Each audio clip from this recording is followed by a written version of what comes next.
A continuación, Quito con Marjorie.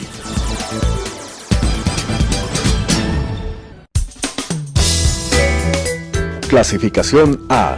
Apto para todo público.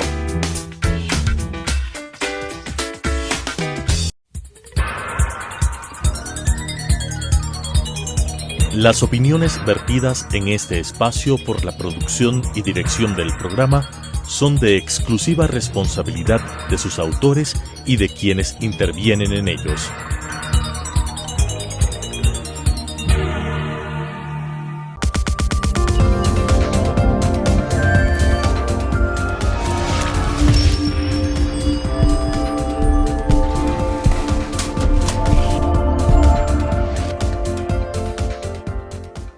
Amigas y amigos, bienvenidos, soy Marjorie Chávez. La guerra entre Ucrania y Rusia ha mantenido en vilo a todo el planeta desde el 24 de febrero del 2022. Este conflicto ha ocasionado el desplazamiento de 2.698.000 personas desde Ucrania hacia países limítrofes, generando la crisis de refugiados más grande en Europa desde la Segunda Guerra Mundial.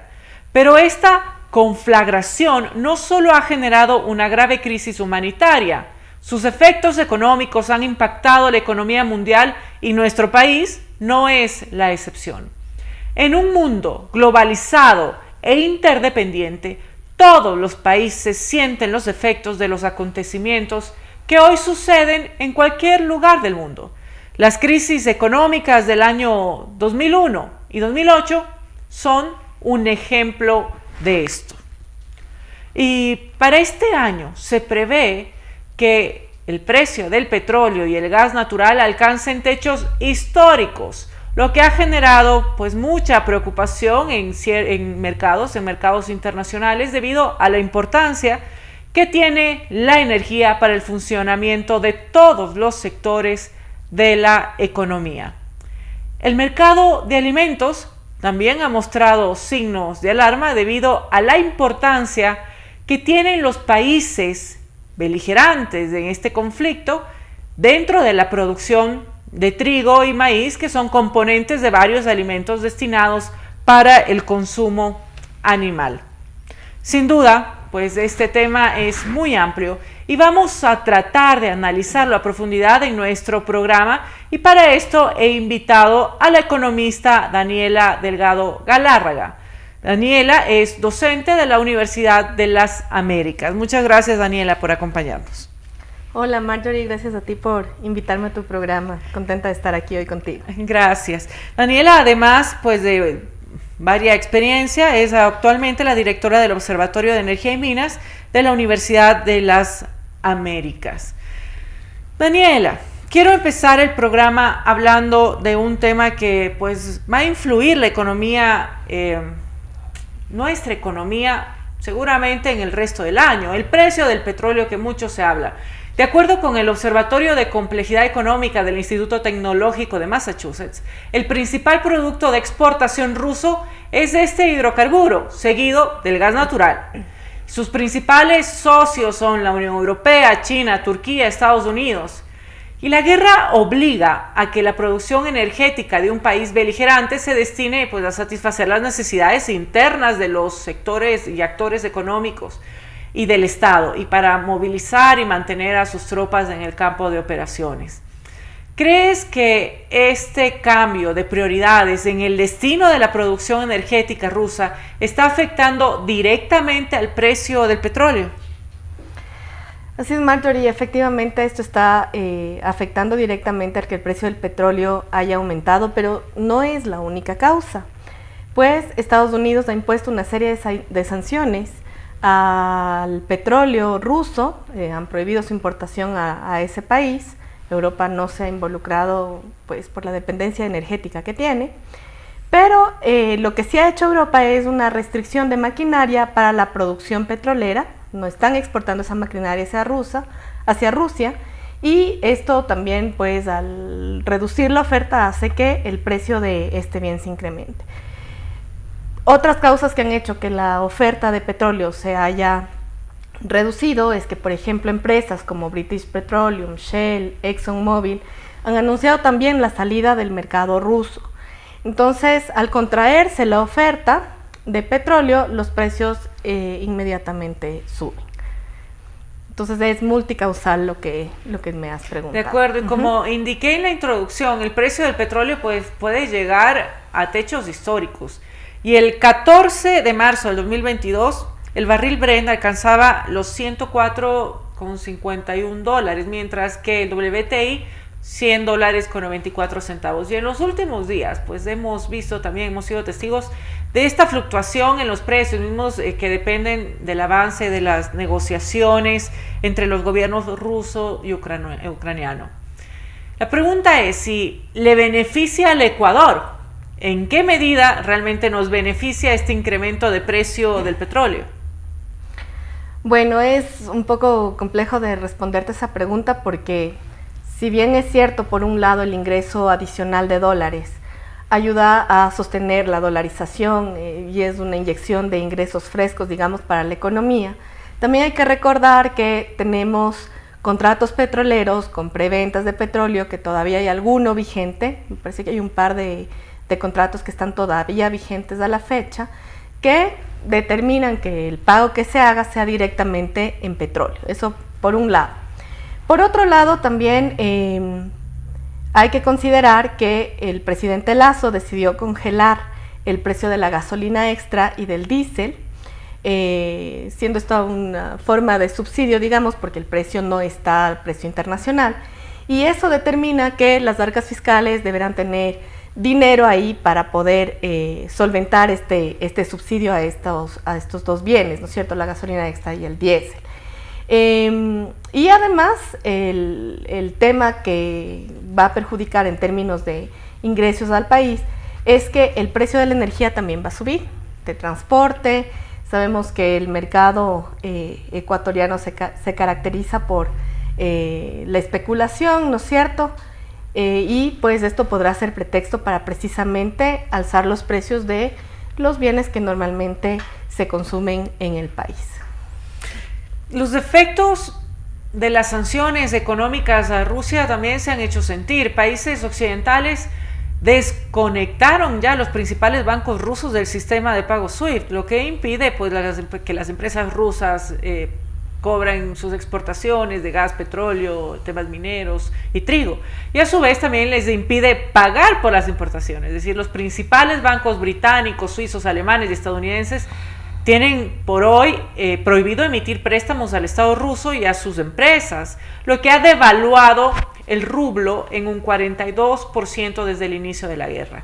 Se ha cerrado el espacio aéreo a aerolíneas rusas, lo que pone también una traba más al comercio entre Occidente y Moscú. ¿Cuáles son los efectos que tiene para el Ecuador estas sanciones económicas a Rusia? Y si consideras que nuestro país está en la capacidad de establecer sanciones de este tipo a este país y sumarse a las acciones de Occidente para presionar al gobierno ruso a deponer las armas. Bueno, Ecuador no está realmente en capacidad de plegarse a las sanciones económicas hacia Rusia, pues por el tamaño de nuestra economía. Más bien los efectos que ha tenido esta guerra para nosotros han sido adversos, desde los estudiantes ecuatorianos que tenemos ahora tanto en Ucrania como en Rusia. Son más o menos, tengo entendido, unos 1,000 estudiantes que están allá, que por las sanciones que mencionas, esto del código SWIFT y todo que les han sacado del sistema bancario, no han podido recibir el dinero necesario para poder regresar, por ejemplo, al Ecuador en los vuelos humanitarios, han estado en todas estas dificultades. Eso en términos sociales. Bueno, en términos económicos ya se están viendo algunos problemas. Por ejemplo, los exportadores de flores, de banano, de crustáceos y pescados se han visto ya perjudicados por no poder cobrar las exportaciones que ya se han hecho, porque si está cortado el tema bancario es difícil recuperar los pagos de estas exportaciones. Y ya de hecho hemos visto que ayer justamente el sector bananero comentó que hay un exceso ya de oferta de banano. Esto porque las exportaciones de banano representan para Rusia exclusivamente $649 millones, de flores $127 millones y de pescado $49 millones. Entonces, si es que hay un exceso de oferta, igualito que veíamos antes, al aumentar la oferta, el precio va a disminuir, ¿sí? Y esto, pues claro, se va a ver va a afectar directamente en la rentabilidad de los exportadores. Entonces, no estamos realmente en condiciones de poner ninguna sanción, más bien nos vemos perjudicados por el contexto. Y en respuesta a las sanciones de países occidentales, Rusia impuso restricciones a la importación de más de 200 productos, entre los cuales se incluyen cereales que provienen de Europa. Esto ha provocado que el precio del aceite del girasol, el trigo, la cebada y el maíz se incrementen exponencialmente. Y de acuerdo con la FAO, los alimentos tendrán un incremento de hasta el 22%, afectando la producción ganadera y la seguridad alimentaria de muchos países.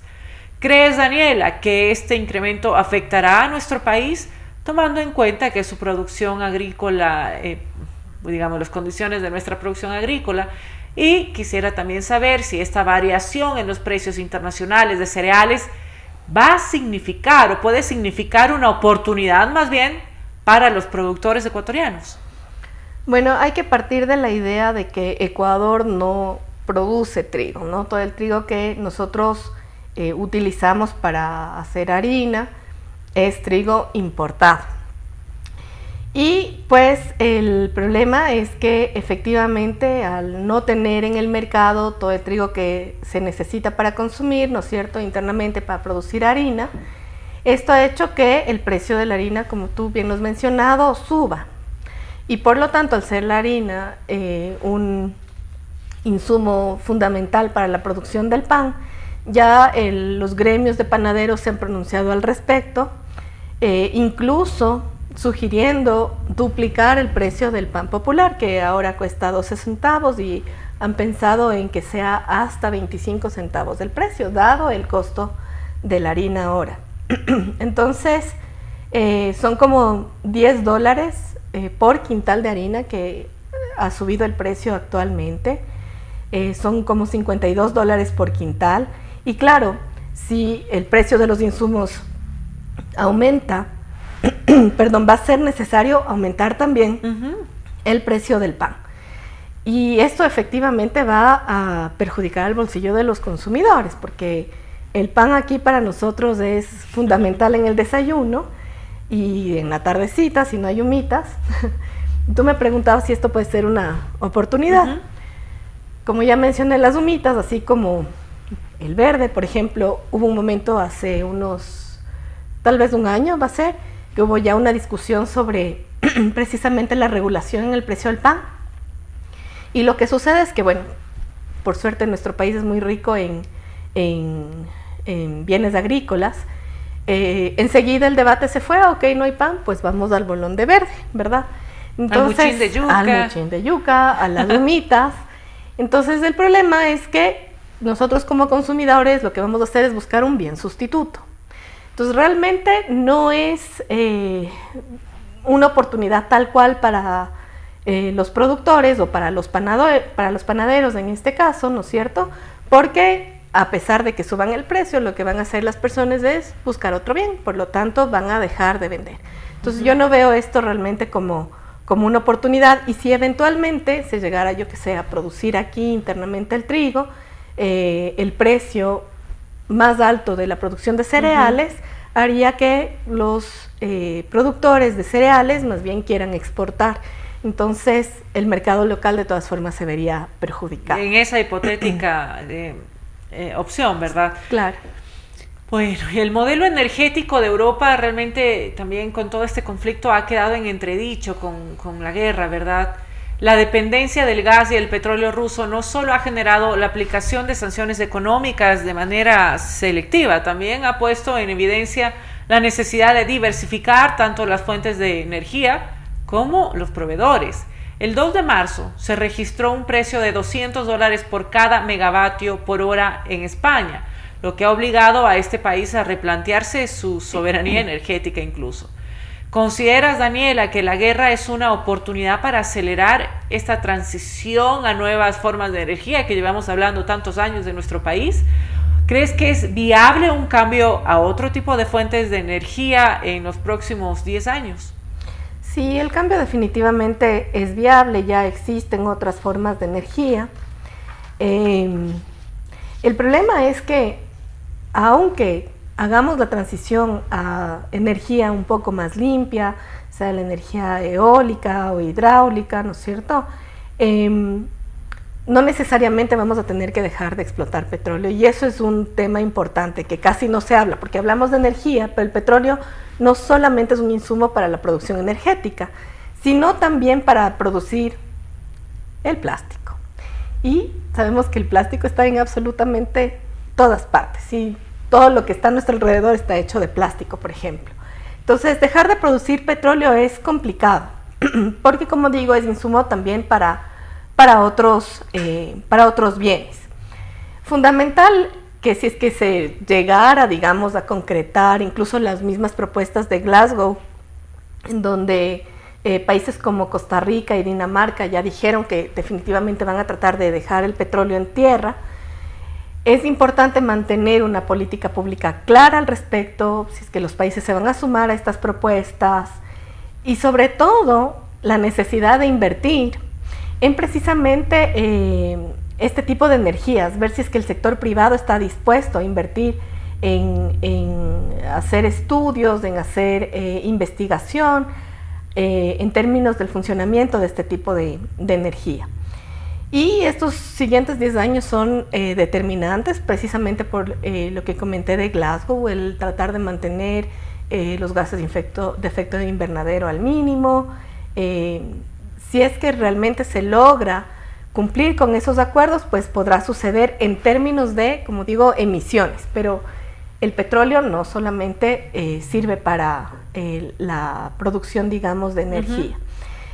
En tanto, Ecuador, bueno, se ha hablado muchísimo de la transición, del cambio de matriz energética, pero no ha habido como una decisión política al respecto, decir, ok, si esto se va a hacer, este es el plan, así no ha habido esta transición, digamos, ordenada hacia energías más limpias, y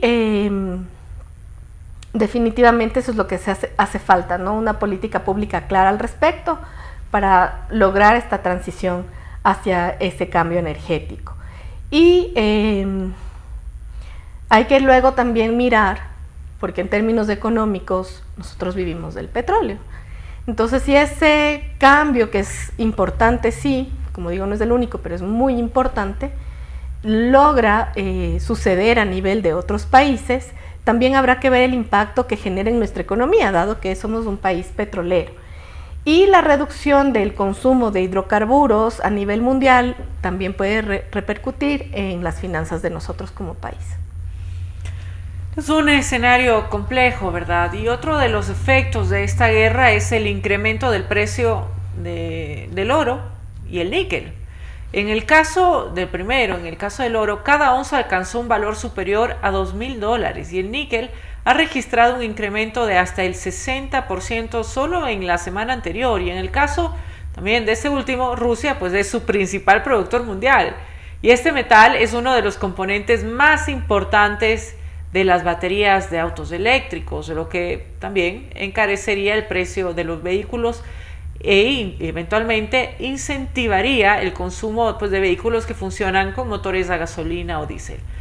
Y sin duda, pues estamos ante una situación compleja, ya que se incrementa también el valor de las principales fuentes energéticas y de mineral que es usado para la fabricación de componentes que pueden aprovechar energías limpias. Y, es decir, la pregunta sería, ¿crees que Rusia se encuentra en una posición privilegiada en este momento al influir en estos precios, en el precio del petróleo y a la vez pues también una de las materias primas más utilizadas en lo que es energías y energías limpias?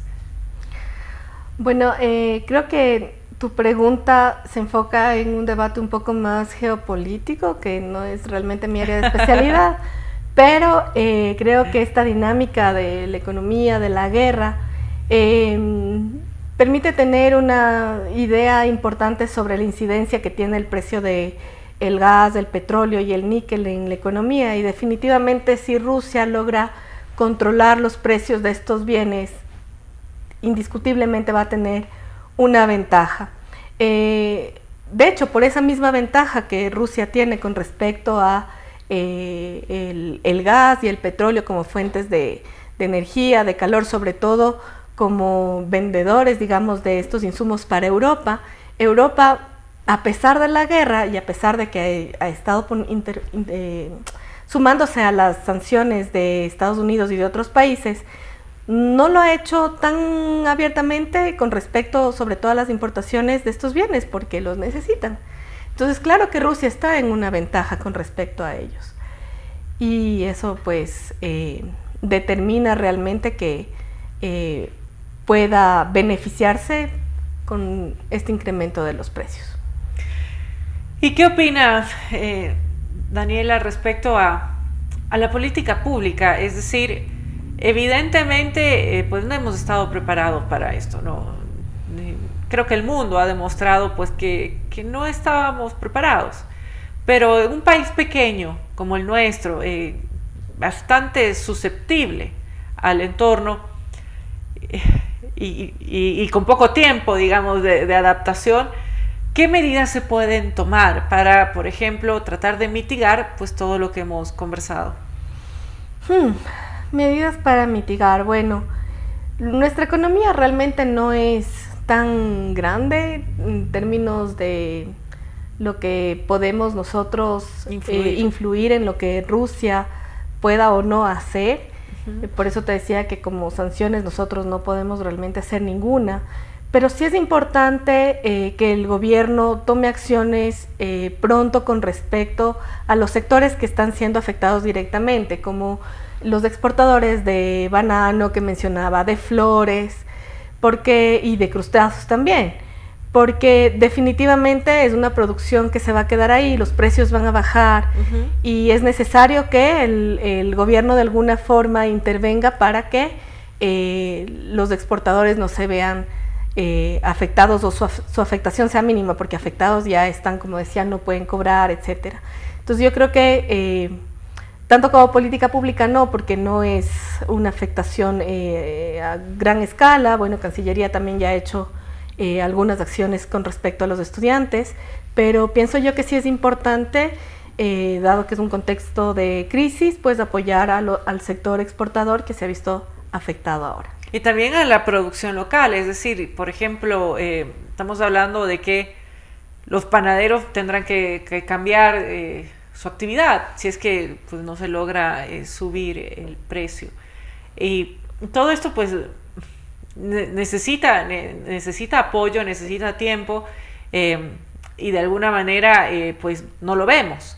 Vemos actualmente la sociedad civil levantada, están levantados los agricultores, vemos también por parte de los panaderos, vemos en general un malestar en el país, pero no vemos respuestas además relacionadas con la crisis mundial. Somos poco competitivos a nivel internacional y pues no vemos soluciones a corto plazo, así que por el bien del país pues esperamos que se tomen las medidas necesarias para solucionar en algo o mitigar en algo todos estos efectos. Daniela, te agradezco mucho por habernos acompañado. No sé si nos quieres dejar un mensaje final, un comentario a la ciudadanía respecto de la temática que hemos hablado, de la influencia que tiene también en nuestra economía nacional un conflicto que parece lejano, pero que ya vemos que igual a todos nos afecta. Gracias, Marjorie, y a ti por haberme invitado a tu programa hoy. Creo que hay algo bien importante que nos ha demostrado la pandemia y ahora la guerra, y es que este mundo está súper interconectado. Parecería que, como tú dices, está muy lejana la guerra, Rusia está al otro lado del mundo, y sin embargo estamos tan interconectados que tenemos estudiantes allá, que las cosas que están pasando ahora ya afectan a nuestra economía directamente y también a nuestro bolsillo. Entonces es importante nosotros tener siempre en cuenta el contexto internacional, lo que está pasando, incluso para tomar nuestras decisiones propias de consumidores y luego, pues claro, si uno tiene una empresa también. Muchas gracias, Daniela. Amigas y amigos de este programa, espero que haya sido de su interés. Como conclusión podemos decir que pues en una guerra la economía es vital para las partes que son beligerantes. Sin acceso a recursos es imposible mantener la logística que incluye un conflicto como el que se vive actualmente, y ante una crisis económica las acciones militares pierden legitimidad y se genera una presión interna en los países para tratar de poner fin a este conflicto. Y como lo hemos dicho y lo ha dicho nuestra invitada, pues no somos ajenos a los efectos de esta guerra. Los incrementos en la harina, la gasolina y la caída que sufrirán algunas de nuestras exportaciones van a influir en las decisiones que tomarán los agentes económicos en el presente y en el futuro. La búsqueda de mercados y el ingenio de los empresarios para hacer frente a la crisis permitirá sortear las dificultades que realmente nos ha planteado a todos este conflicto. Yo le agradezco a Daniela Delgado por su participación en este programa. Sin duda, la academia también puede ayudar y es fundamental, más bien su ayuda para el sector público y también al sector privado. Con análisis profundos y con evidencia empírica, realmente podemos tener herramientas para tomar mejores decisiones. Amigas y amigos, espero que este programa haya sido de su interés. Soy Marjorie Chávez y les envío un fuerte abrazo. Hasta la próxima semana. Las opiniones vertidas en este espacio por la producción y dirección del programa son de exclusiva responsabilidad de sus autores y de quienes intervienen en ellos.